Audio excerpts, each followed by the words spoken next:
Hola a todos, qué bueno que nos podemos reencontrar a través de esta plataforma. Deseo para ti un muy buen momento de vida. Yo soy Dani Mora, quien te acompaña en este proyecto, y el encuentro de hoy girará en torno a puntualizaciones y reflexiones frente a ese pasaje de lo fisiológico a lo psicológico. Para esto tendremos a un invitado de México. Él es Ángel Alberto Gerardo Elías. Es doctorante en psicoterapia humanista, magíster en terapia Gestalt, con enfoque relacional, especialidad en frontera, contacto y adolescentes y en desarrollo humano, al mismo tiempo en psicopatología y en los desórdenes contemporáneos desde la terapia Gestalt. Se ha dedicado a la psicoterapia desde el año 2012. En la actualidad es asesor educativo de rectoría en la Universidad Nexum de México. Fue coordinador del doctorado en psicoterapia humanista de esta misma institución. Por ahora es docente de los módulos del doctorado en teoría Gestalt de campo, conocimiento de vanguardia en terapia Gestalt, supervisión de procesos en psicoterapia y entrevista y grupos de encuentro. Por otro lado, fue docente del Instituto Humanista de Psicoterapia Gestalt y miembro del consejo editorial de la revista Figura Fondo y del Seminario de Investigación, responsable del acervo bibliográfico. Esto desde el 2013 al 2019. Cuenta con varias publicaciones, entre esta propuesta de cambio de paradigma en el sector salud mental, seguimiento informativo a la publicación del DSM-5. De modo que empecemos a mirar un poco toda esa temática que sigue estando relacionada con el tema de la conciencia, de la fisiología. La conciencia siempre está presente, porque en condiciones sin complicación generalmente funcionamos de forma automática con los ajustes conservadores. Entonces, ¿cuándo es que aparece la conciencia? ¿Cuándo es que hacemos ese pasaje de lo fisiológico a lo psicológico? Veamos qué tiene Ángel Gerardo para compartir con nosotros y, como siempre, que disfruten de este encuentro. Ángel, gracias por aceptar la invitación. Te doy la bienvenida a este espacio, un espacio muy importante para mí porque es empezar a reunir un montón de autores, de personas que han estado involucradas en todo este tema de la teoría gestáltica desde la perspectiva de campo, así que bienvenido a este espacio. Nada, muchas gracias, Dani. Muchas gracias por la invitación en este proyecto que a mi juicio es muy valioso. Mm. Eh, bueno, el tema que tú propones me parece sumamente importante y valioso y es, bueno, la revisión contemporánea del paso de lo fisiológico a lo psicológico en la clínica gestáltica, ¿cierto? Y antes de empezar a adentrarnos en esta temática que propones, sí me gustaría como que iniciar con lo que siempre inicio y es la pregunta de qué es la Gestalt con perspectiva de campo para ti. Ujú. Vaya pregunta. Sí, pero Bueno, para mí resulta interesante ver cómo cada uno va construyendo eso, algunos más teóricos, otros más desde la experiencia, pero resulta para mí muy valioso escuchar de cada uno esto. claro, claro, lo entiendo, Dani. Bueno, lo primero que me gustaría decirte es, yo voy a hablar desde una perspectiva como estudiante y como formador en México y Mm, voy a mirar, voy a compartirte cómo lo he visto desde ese lugar.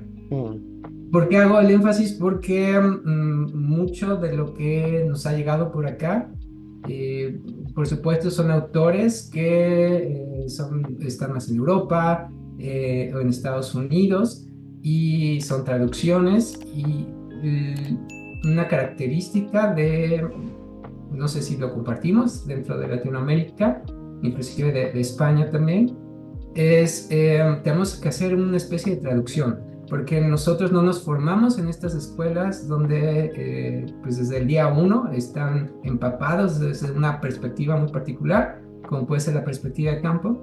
Entonces, a partir de ahí, hay un proceso de traducción que creo que es necesario que nosotros, latinoamericanos, hagamos. Me parece que eso es parte de la tarea con este proyecto de difusión que tú estás haciendo. Y lo que yo entiendo es, lo veo como escuelas. Hay una escuela digamos, en esta taxonomía o en esta clasificación hoy que podemos hacer de la práctica gestáltica contemporánea, podemos ubicar tres grandes formas, y esto lo estoy tomando de Rubal y Franchisetti, a partir de un artículo, y de hecho fue parte de un libro, de un capítulo del prefacio o la introducción, si no mal recuerdo, y ellos ubican un modelo clásico, o le llaman un modelo monopersonal, un modelo relacional, con perspectiva dialógica, y un modelo con perspectiva de campo. Entonces, a partir de ahí, desde mi mirada, yo veo cómo las escuelas hoy a nivel mundial, ya sea en Europa, en Estados Unidos, en Latinoamérica, inclusive en Australia, también hay gestal en China, en Rusia, este, cómo tienen mayor énfasis en una perspectiva que en otra. De entrada, a mi juicio, todas las escuelas coexisten las tres formas de Mm, ser gestal, ¿no? Con predominancia. Entonces, si tú me preguntas qué es para mí la perspectiva de campo en terapia gestal, lo entiendo a través de la lectura de una escuela en particular que retoma, o de un conjunto de escuelas que retoman el PHG. El PHG es el libro fundador, así le decimos de cariño, por sus siglas Peirce, Hefferlein y Goodman.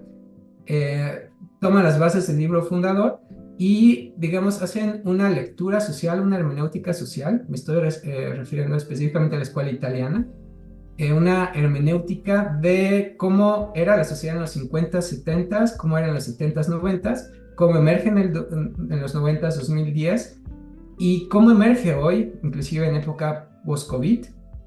Y a partir de ahí, de esta lectura hermenéutica más los fundamentos del PHG, retoman mucho la idea del campo organismo-ambiente o campo organismo-entorno para llevar a cabo una práctica clínica. mm, Ahora, eso suena muy teórico. ¿Cómo se lleva a la práctica? ¿No? mm, Y si me permite, si me permites, podemos ir abonando a nuestro tema, ¿no? mm, Es básicamente, fíjate, cuando estaba preparando esta entrevista, estaba viendo cómo podemos aterrizar estas cosas muy teóricas para que nuestros estudiantes sea más accesible, lo alcancen a entender. Entonces, básicamente nos estamos refiriendo a esto que nos mueve. Te voy a poner un ejemplo. A mí me gusta mucho la música rock ujú, clásico. Entonces, recientemente veía un documental de los últimos días de Freddie Mercury.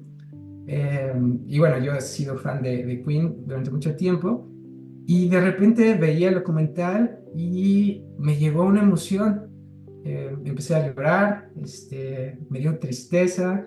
Entonces eran los últimos días. No sé si tú estás familiarizado con la historia de Freddie Mercury. mm, Y, y decía, ¿qué es esto? ¿Qué me está pasando? ¿Qué me está llegando? O sea, inclusive, bueno, es un documental nuevo, pero pues yo sabía ya la historia desde hace un tiempo. ¿Qué es eso que me está llegando, que me está afectando? ¿Es mío? Eh, ¿Es otra cosa? Ajá. Entonces, a partir de ahí, el PHG nos dice lo que está sucediendo es algo que pertenece al campo, ¿no? Es del campo, ¿no? Y eso nos dice el libro fundador, aterrizado a ejemplo muy concreto, ¿no? Entonces, la perspectiva del campo es retomar esto que nos llega, que nos afecta, que nos mueve. Ayer también que veía una película de unos adolescentes que padecen cáncer, se me hizo un nudo en la garganta, o cuando estamos enfrente de un paciente, está diciendo o está narrando cierta experiencia y nos llega alguna sensación en el pecho, una pesadez en los hombros, mm, cualquier sensación. ¿Qué es eso que nos llega, ¿no? Entonces, la perspectiva del campo es fundamentar eso desde el PHG en la clínica a través de un fenómeno que nos ayuda, y Margarita Española lo pone como, nos ayuda a conocer implícitamente el campo. Entonces, básicamente es tener la noción del PHG, o sea, es saber fundamentar cómo nos llega esto que nos descoloca en la vida cotidiana y también en el consultorio, fundamentarlo y encontrar esto que en muchos años se pensó que era algo como muy intuitivo, ¿ah? Lo que nos llegaba, ¿ah? Esto que nos conectaba con los pacientes, que hoy sabemos, es este conocimiento implícito del campo, que podemos llamar el instrumento clínico de la resonancia. Yo entiendo así la perspectiva de campo que se lleva a la clínica, es retomar estos fundamentos y, en palabras de Yanni, es tomar o prestar el cuerpo, prestar la carne al servicio de este campo, y que algo es muy valioso, este campo es, y esto lo dice Müller, es de dominio público. Este campo no pertenece a ti, ni a mí, ni nadie más. Es algo que nos afecta, que nos llega, que podemos acceder a él a través de esto que llamamos resonancia. Ahora, Ángel, ¿cómo podemos empezar a articular esto que planteas como descripción de lo que es la perspectiva de campo frente a lo que dices de las escuelas y demás, con la revisión contemporánea de ese paso de lo fisiológico a lo psicológico y viceversa? Bueno, lo vuelves a mencionar el nombre que propuse, que lo propuse con base también a una lista de temas que me parecieron bien interesantes. Lo voy a escuchar y digo, qué complicado son este nombre. Pero a ver, vamos a ver si lo podemos de alguna manera aterrizar, en términos gestálticos, masticar. Y bueno, de entrada, para mí, este paso de lo fisiológico a lo psicológico, que lo retomo del PHG, es una característica identitaria de la Gestalt. Digo, tenemos varios elementos que suenan a Gestalt, como hablar aquí y ahora, la experiencia, hace rato decías perro arriba, perro abajo, que un modelo clásico. Y este paso de lo fisiológico a lo psicológico es también para mí un sello identitario de la terapia gestal, porque pese que hoy las corrientes psicoterapéuticas nos estamos acercando, esto se ha mantenido, ¿no? Inclusive algunas corrientes por ahí de terapia cognitivo-conductual de tercera generación se aproximan un poco a esta mirada de la aceptación de la experiencia. Esto se ha mantenido y ha estado desde el día 1 en el PHG, desde 1951, ¿no? Este paso de lo fisiológico a lo psicológico, retomando el ejemplo, es esto que me llega, ¿no? Esto cuando veo el documental y me veo con tristeza que me abruma, es esto que viene del campo, ¿no? ¿Qué hacemos con eso? ¿De quién es? ¿De dónde emerge? Nuestra postura fenomenológica, ¿qué propone hacer al respecto? Y ese es un ser identitario. Y voy a contrastarla con otro tipo de corrientes. Por ejemplo, terapia cognitivo-conductual. ¿Qué hace con esa sensación, ese sentimiento? Y bueno, tiene una postura, tiene una fundamentación epistemológica también. Y ellos hablan mucho de, bueno, por supuesto, como psicólogos, de un proceso de sensopercepción.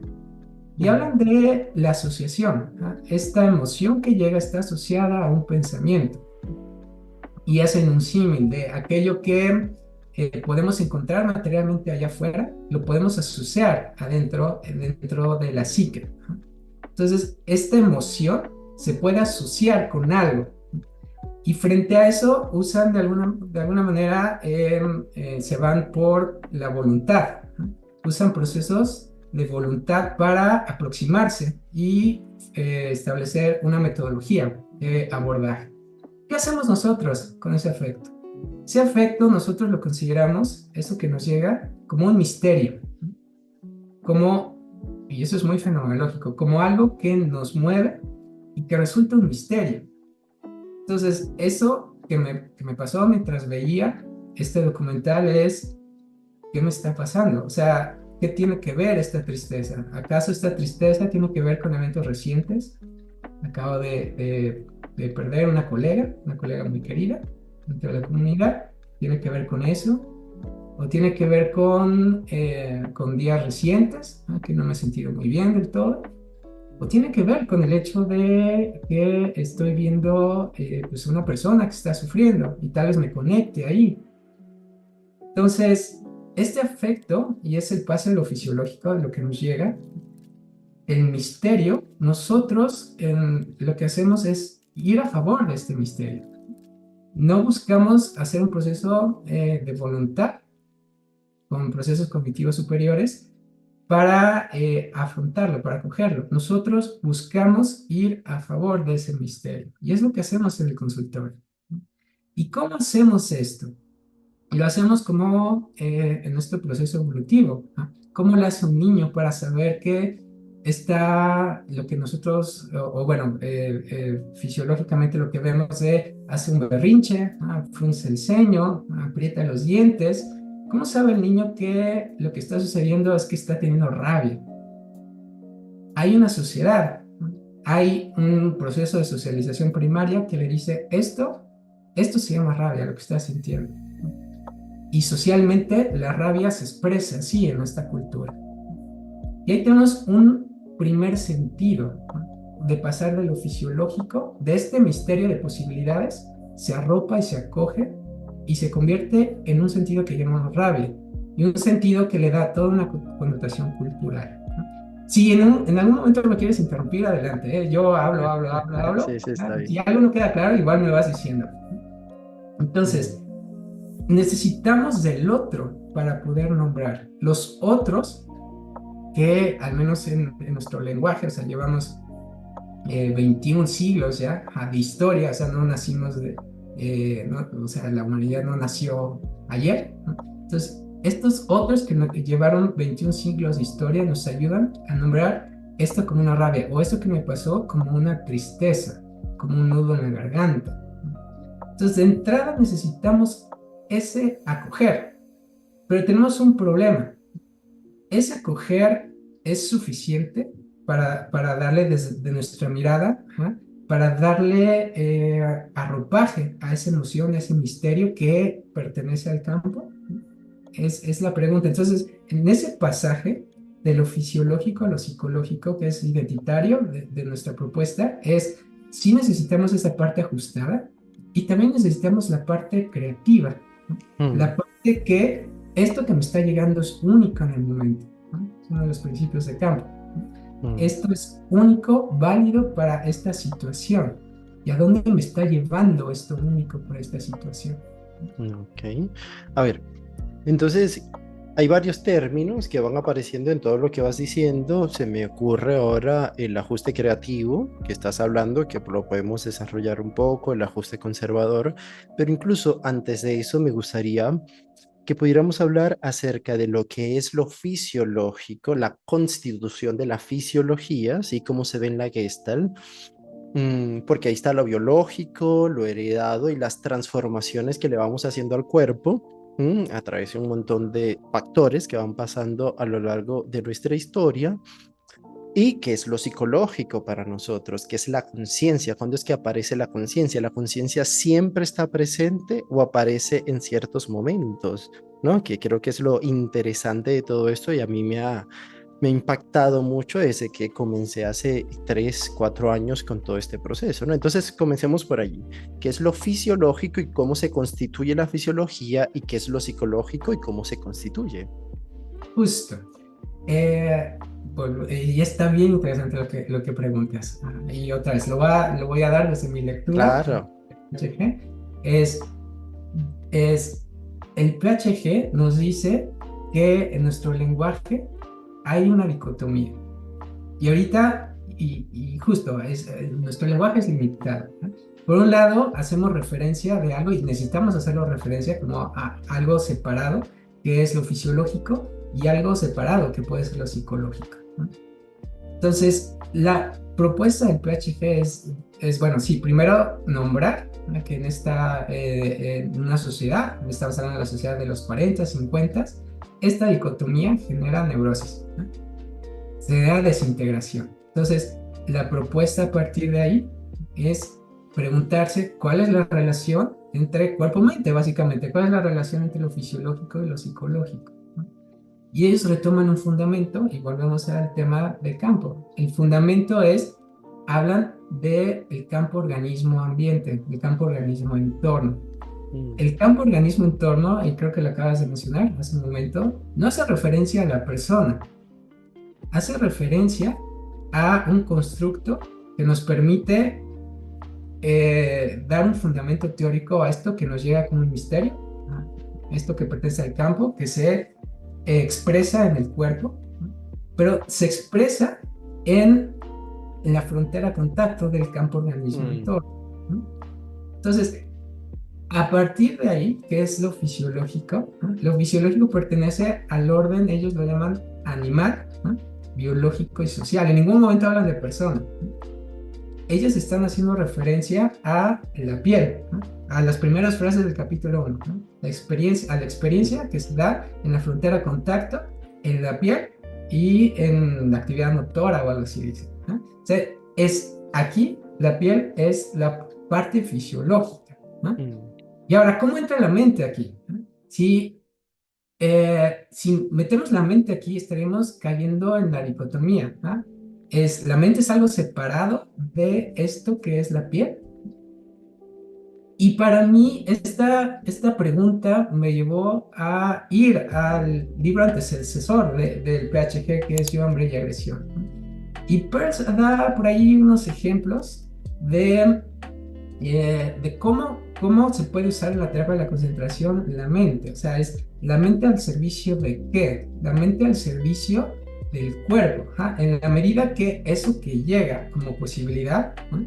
Hay una integración, ¿no? O sea, es la mente piensa el cuerpo, en pocas palabras, ¿no? Y estas palabras las escuché del doctor Sergio La Rosa. La mente piensa el cuerpo, ¿no? Hay una integración. Y al fin y al cabo, el PHG busca esta integración de la integración de la experiencia de lo animal, lo social, lo biológico. Esta integración es la integración también que habla de lo fisiológico y lo psicológico. Entonces, síntesis, hay una fisiología, ¿ah?, que viene del campo, que se expresa en la mm. piel. Esto que decía o que vemos en la clínica es esto que nos llega cuando el paciente narra la historia o que al mismo paciente de repente le ocurre algo y nos parece como que está ocurriendo, ¿ah? O sea, hace una mueca o vemos que le cuesta trabajo cierto tema y vemos que está sucediendo algo. Ese misterio se expresa en lo fisiológico, en la piel, ¿ah?, en la que llamamos frontera contacto. Ahora, ¿dónde entra la mente? Es en la medida que nosotros apoyemos, y ahorita voy a hablar de la conciencia, apoyemos esta integración de cómo la mente piensa este cuerpo, vamos por este camino que nos proponen los fundadores. ¿Qué suele suceder? Nosotros aprendimos que la mente está acá y el cuerpo está por allá. Y usualmente, o sea, el cuerpo ya prácticamente ni aparece. Hay poco Mm, apoyo, poco ground para nuestro cuerpo en nuestra mm. sociedad actual. Entonces, estamos en la experiencia desintegrada. Nuestra propuesta es la propuesta de regresar a esto que fisiológico es cómo utilizamos lo psicológico para pensar esto fisiológico. Ujú. A ver, Ángel, mm, quiero hacerte un recorrido de cómo he entendido yo algunas cosas en información y que podamos aquí encontrar algunos puntos de encuentro o incluso de diferencias que también pudiera ser importante, ¿no? El tema de la constitución para hablar del cuerpo, lo que he entendido en el proceso, como te digo, es que hay una constitución fisiológica, ¿sí? Una fisiología primaria que tiene que ver con justamente lo biológico y lo heredado, es decir, con lo que yo vengo, ¿vale? De alguna manera, esa es la constitución, pero a lo largo del tiempo voy haciendo transformaciones en mi cuerpo de acuerdo a mi historia. Y esas transformaciones generalmente se van expresando a través de rigidizaciones, tensiones y demás, ¿cierto? ¿Tenés algo que aportar sobre esto? Porque hay algo que para mí es sumamente importante y valioso, y es que a veces estamos con el ajuste conservador de tal manera que no aparece la conciencia, sino que vamos funcionando de forma justamente automática, no aparece la conciencia como tal, ¿sí? Sino que es una vida total y netamente automática, puro ajuste conservador. Es decir, es como si el cuerpo entrara en un ahorro energético. Ujú. Ahora, frente a eso, ¿tenéis algo que aportar, que debatir, que decir, que diferenciar o no? Me gustó escucharlo, ¿no? Y eso es lo que me parece bien valioso de estos encuentros. Eh, yo lo he entendido desde otro lugar, Mm, me gusta escucharlo, porque y esto es la riqueza de las formaciones, de las diferentes formaciones y la diversidad de formas de ver lo mismo, o inclusive de interpretar lo mismo. Ujú. Lo que a mí me gustaría rescatar de esto, no sé si es un buen verbo rescatar o retomar más bien de esto, es cómo se aplica en la clínica, ¿no? Eso. Y básicamente este primer momento es un primer momento corporal, ¿no? O sea, lo primero que percibimos tú y yo es el cuerpo, ¿no? Entiendo que en nuestro mundo, ¿no?, estamos en esta parte automática, por Mm, muchas razones, ¿no? No nos vamos a ujú. meter ahorita. Hay razones sociales, estructurales, etcétera, ¿no? Hay una parte automática, ¿no? Pero déjame decirte, y tal vez sea algo optimista de mi parte, es automático. También hay algo de creatividad, hay algo nuevo en eso que parece automático. No siempre es el mismo automático. Mm. ¿Qué es lo que hace que, no, que esto que parece como muy robótico, muy mecánico, ¿no?, así como la fábrica del video de Pink Floyd, de Another Brick in the Wall, ¿ah?, que todos traen la misma máscara, todos van en el mismo lado, es la misma fábrica de escuela, aún en esas situaciones siempre emerge algo nuevo.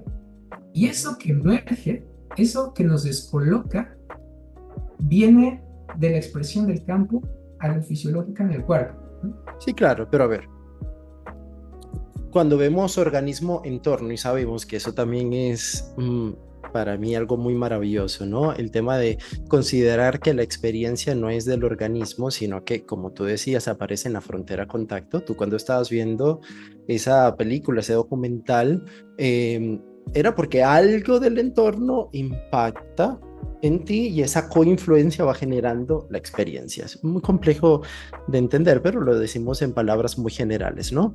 Fácil vivirlo. Entonces, entiendo este lugar esperanzador que tú propones y está, a mi modo de ver, muy bien y concuerdo con eso.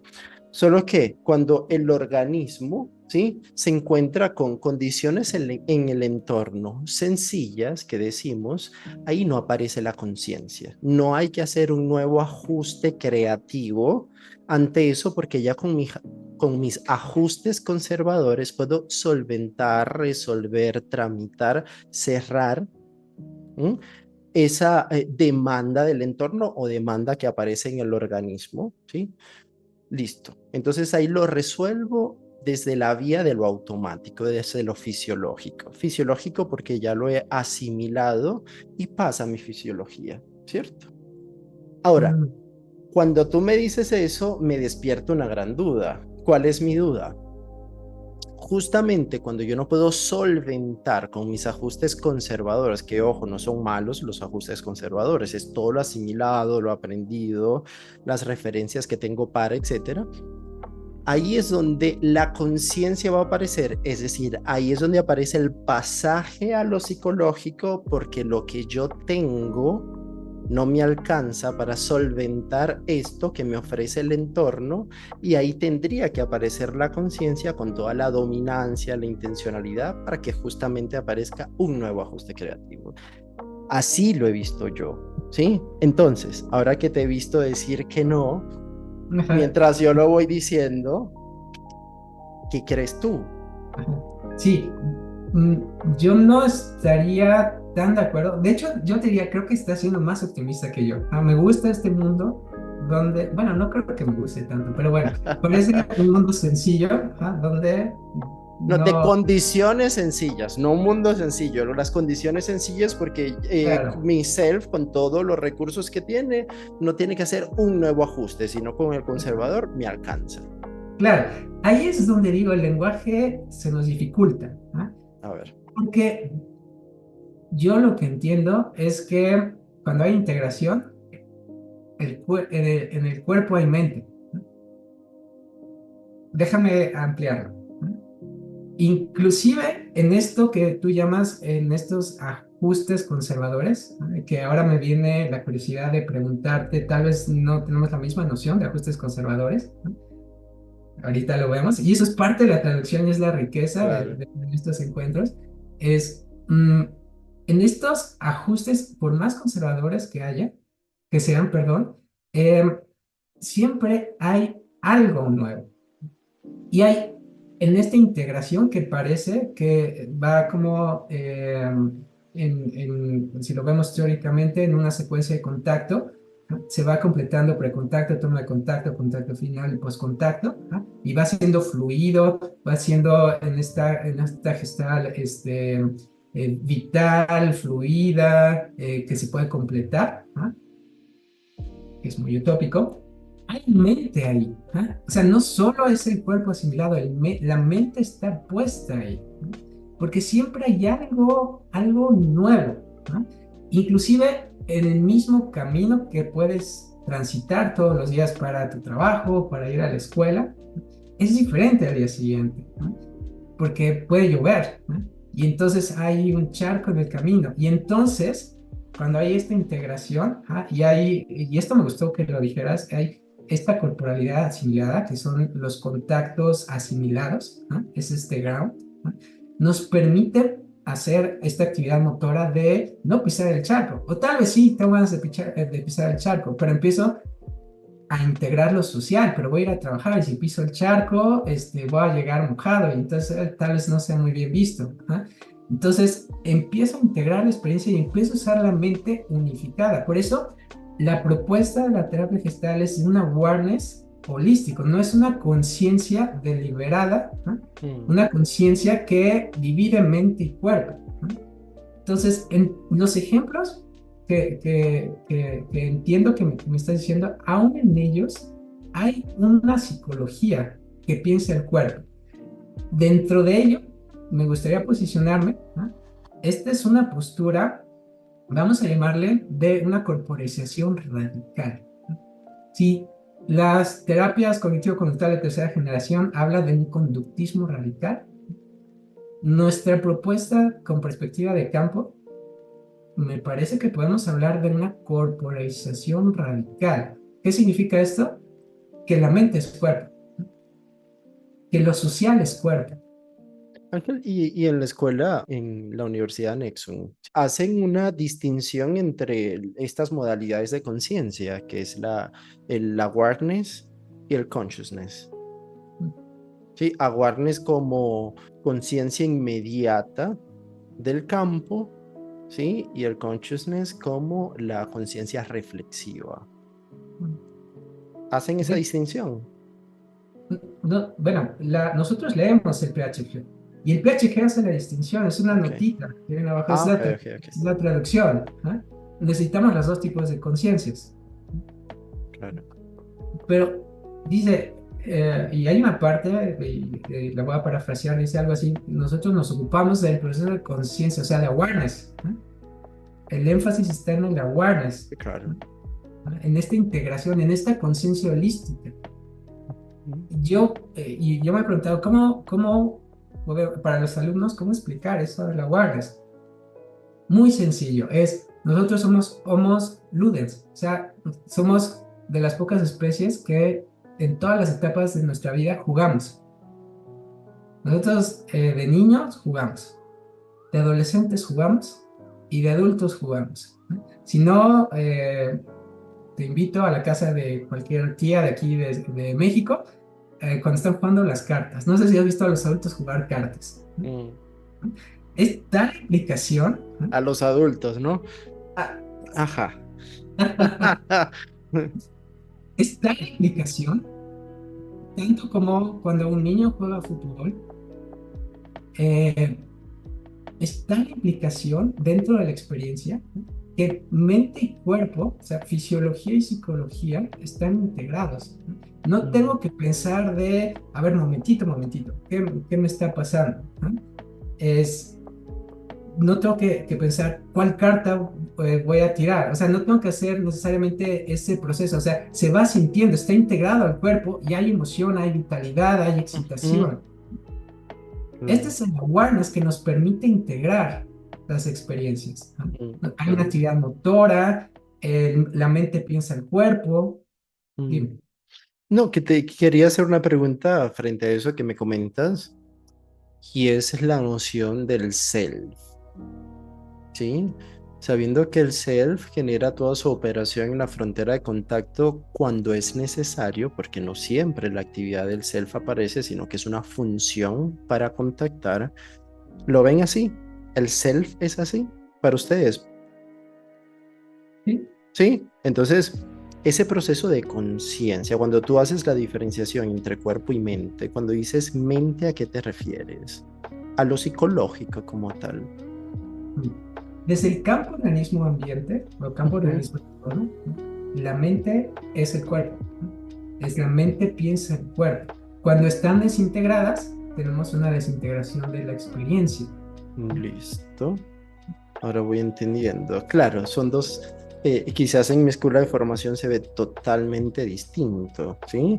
Se apunta hacia allá, pero a pesar de que se apunte hacia allá, sabemos que hay una constitución fisiológica y que solamente aparece lo fisiológico cuando sí o sí el self aparece, porque ante la novedad, ¿sí? Esa novedad implica un nuevo ajuste, porque lo que tengo, como te decía, no me alcanza.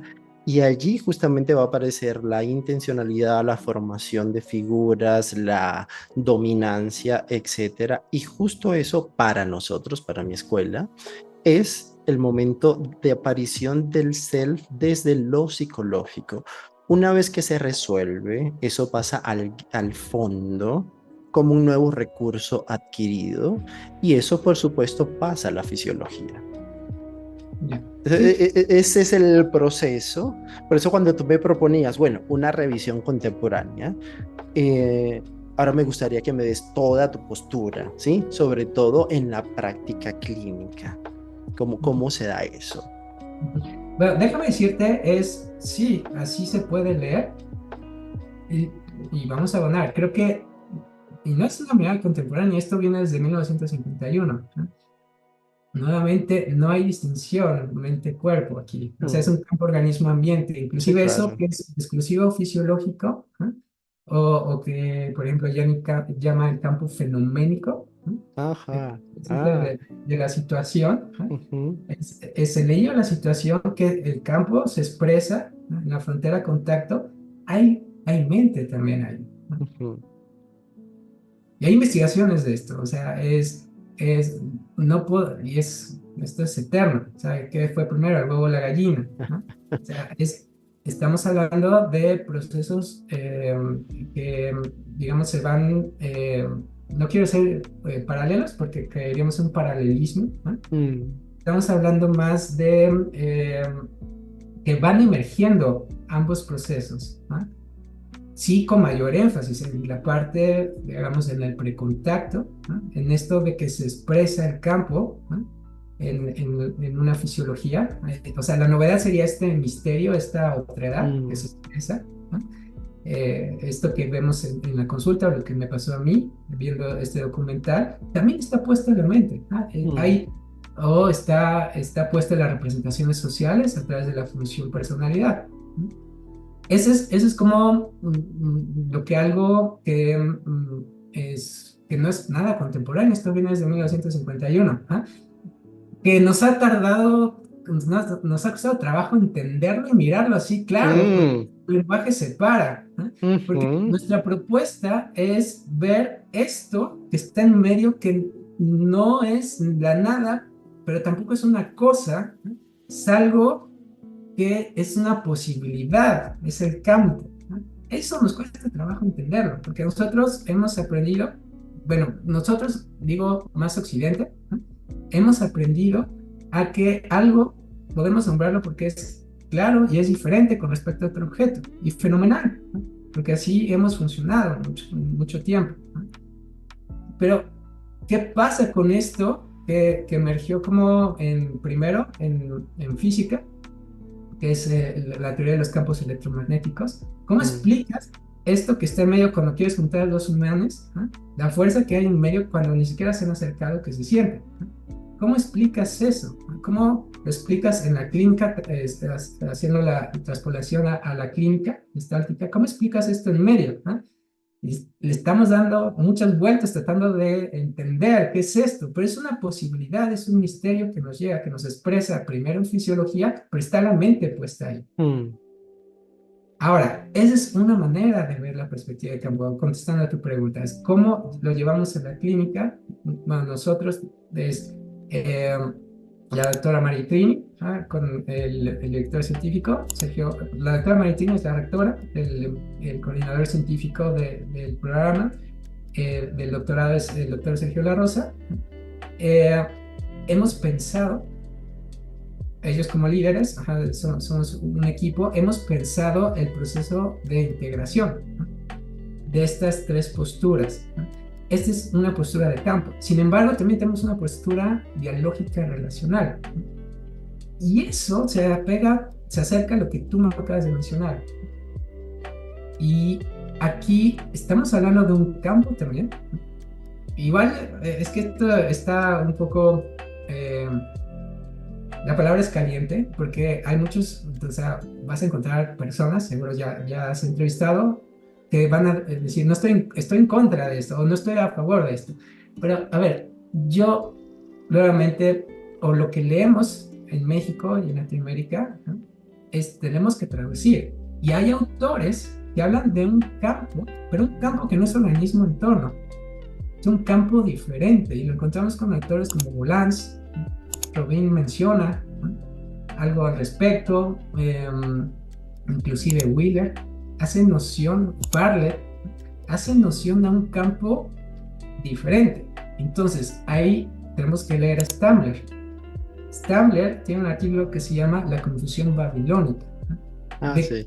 de que los exaltistas, ¿De qué cuando campo hablamos de campo, hablamos? ¿a qué nos estamos refiriendo? Entonces, ahí es lo primero que tenemos que hacer. Y esa es, creo que es una de las ventajas de que tenemos los estudiantes que leemos, ¿ah?, en hacemos este estado del arte, ¿no?, y leemos diferentes escuelas, tenemos que traducir. ¿Y qué pasa con estos otros autores que vemos una noción de campo diferente, como lo que yo entiendo que es la perspectiva o la escuela relacional? La leo mucho en la Escuela Gestal del Pacífico. Usan, inclusive, uno de los miembros es, creo que es Friedman Schultz, escribió un artículo sobre campo, ¿no?, raíces y brotes del campo, y hace noción a un campo diferente, que es el campo lewiniano. Y bueno, ¿qué hacemos, estudiantes o docentes, que leemos eso? ¿Cómo se lo explicamos a los alumnos? Pero Lo ¿sabes qué, Ángel? ¿Qué tal si nos dices tú desde tu quehacer clínico, desde tu postura, más es, allá de es- hacer una revisión, porque esto sería eterno, sí, ¿no? claro, sí, Y de verdad es babilónica sí, la sí. discusión. Pero entonces tenemos que empezar a un lado, pero a ver, ¿cómo lo aterrizamos en la clínica, Eso. ¿no? Es, em, tenemos tres modelos, ¿no? Tenemos un fundamento, que es el libro fundador, una epistemología, ¿no? Eh, y tenemos tres modelos: el modelo personal clásico, ¿no?, el modelo relacional dialógico y el modelo con perspectiva de campo. Estas son nuestras herramientas para acoger el sufrimiento del paciente que está enfrente de nosotros. Estas son las herramientas que hacen sentido al sufrimiento, que podamos hacer algo con ese sufrimiento del paciente que está enfrente de nosotros. Estas son las herramientas que no buscaríamos imponer de ninguna manera, ¿no?, Mm. a favor o priorizar frente al sufrimiento del paciente que está enfrente de nosotros. Y esto lo sabemos por una gestal clásica.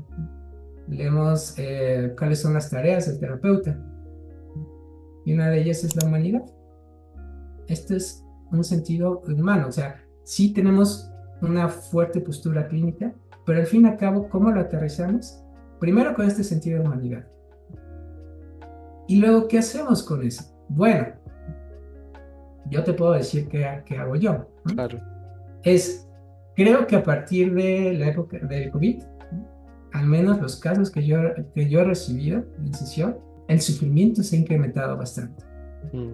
Y eso me ha invitado no solo a meterme en terapia gestal, buscar otras formas también, cómo le hacen las otras corrientes, cómo resuelven esto. Inclusive hay escuelas de terapia gestal que se acercan a estas formas. Me estoy refiriendo a la psicoterapia basada en evidencia. Hay investigaciones de cómo abordar, ¿no?, desde otras epistemologías, desde otras metodologías, ciertos casos. Y eso, y es parte de la habilidad que tenemos dentro de la clínica, es una habilidad de traducción, de ser bilingües y trilingües, ¿no? Ujú. ¿Cómo llevamos esto que llamamos psicoterapia basada en evidencias? Que hay una corriente en terapia gestal que lo está llevando a cabo. Dentro de ellos tenemos una línea de investigación en la Universidad de Nexum de México, apoyado mucho con la propuesta que ha gestado Pablo Herrera, de estudio de caso único con series temporales. Es saber eso, estar afinados nosotros, porque nosotros somos nuestro instrumento, ¿no? Tener este abanico de posibilidades de intervención. Y con eso, ¿no?, y ahora sí, eso se queda en lo fisiológico del terapeuta, tenemos presencia con el paciente que tenemos enfrente para buscar hacer algo con este sufrimiento. Si somos muy gestantistas, buscamos justamente esta experiencia que acoja la novedad, acoja este misterio, pero con todas estas herramientas que están asimiladas. Y buscamos haciéndolo, le estoy dando unas directrices muy generales desde este equilibrio entre lo espontáneo y lo deliberado, como lo señala Macaluso. El mismo Macaluso nuestras intervenciones a veces son más deliberadas, ¿no? A veces sí buscamos más, ¿no?, darle voz a a lo psicológico, ¿no?, sabiendo que está presente lo fisiológico, ¿no? Y a veces es más espontáneo. Son directrices, pero te estoy hablando de las herramientas y la manera actitudinal de aproximarnos a el sufrimiento. O sea, todo lo que estudiamos para mí no tiene ningún sentido si no es para el paciente que tenemos enfrente aquí y ahora. Mm. ¿Te respondo algo? Sí, sí. Y recuerdo mucho una frase que nos dice mi formador, que a su vez la dice Marguerita, y es atender con más cuerpo y menos cabeza. Como tú dices, ser un instrumento para acoger el sufrimiento del otro. Y yo creo que en la primera parte, lo noté por acá, hablabas del instrumento clínico que tiene el terapeuta gestáltico para su intervención. Sé que hay muchos, y más allá de técnicas y demás, ¿cuál sería o cómo se puede viabilizar en el setting terapéutico esto del instrumento clínico? Que no sé si te referías a uno en específico, creo que estabas hablando de la awareness, Está hablando de la resonancia. de la Resonancia resonancia. como Ok, un instrumento clínico desde la perspectiva de campo, ok, para el conocimiento implícito del campo. eso. Pero tenemos más instrumentos, tenemos el diálogo, la perspectiva dialógica relacional, que meterse ahí está muy interesante, y es cómo acoger el sufrimiento a partir de allí, a través del diálogo. Y también tenemos perspectivas más personalistas. Por ejemplo, hay investigaciones gestálticas de un modelo clásico que muestra efectividad en dificultades de ansiedad, en trastornos de ansiedad. ¿Y por qué no usar ello? Por supuesto, no estoy diciendo que sea ecléctico, ¿no? Algo ecléctico, necesitamos una base. Para mí es el PHG, es la propuesta que tenemos en la Universidad de Nexum de México. El fundamento es el PHG. Ahora, déjame decirte algo más.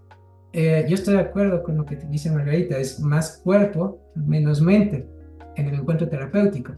Pero el terapeuta tiene un previo, tiene una formación Ah, sí, previa. claro, indiscutiblemente. Que Eso se habla del encuentro, pero previamente, exactamente. lo previo es la formación y lo posterior es la supervisión.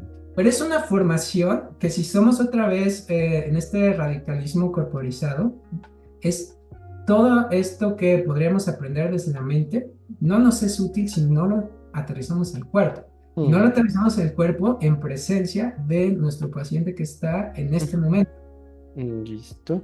Ángel, entonces, como que resumiendo lo que nos quieres traer, tú haces referencia a lo fisiológico desde la presencia y la forma de estar del terapeuta para el acompañamiento. ¿A eso te refieres? Como instrumento clínico, sí, Eso. que al fin y al cabo es algo que vienen diciendo los pósters. Nosotros somos el instrumento clínico, ¿no?, dentro de esta propuesta de Mm, trabajo. Y en la perspectiva de campo, eso cobra relevancia. bien, es prestar nuestro cuerpo. Ajá. ¿Qué te parece si así le ponemos mejor el título de esta conferencia o de esta entrevista? ¿Cuál? Algo así algo del cuerpo, de la presencia del cuerpo frente al paciente. Ah, bueno, podemos cambiarlo, claro que sí, porque en la ESAL y en la vida nada se vuelve algo tan rígido. Entonces Pues, terminamos con ese título, ok. ¿sí? ¿Algo más que quieras aportar, Ángel? No, se me hizo, lamento que el tiempo se haya ido muy rápido, al menos para mí. Siempre se va muy rápido, siempre. Yo me quiero quedar horas, pero para que sea digerible para todos es bueno este tiempo. Sí, Pero puede quedar abierta la posibilidad de que nos volvamos a encontrar. claro, Ahí claro. está. ¿Entrevista o no entrevista? Claro que Claro que sí. sí, Dani. Y espero que haya sido de utilidad, que no haya sido Sí, muy... claro, siempre es de utilidad todo. Ángel, gracias por compartir con nosotros la postura de la escuela y por supuesto tu postura personal. Creo que también es valioso escuchar la pluralidad que hay dentro de la Gestalt.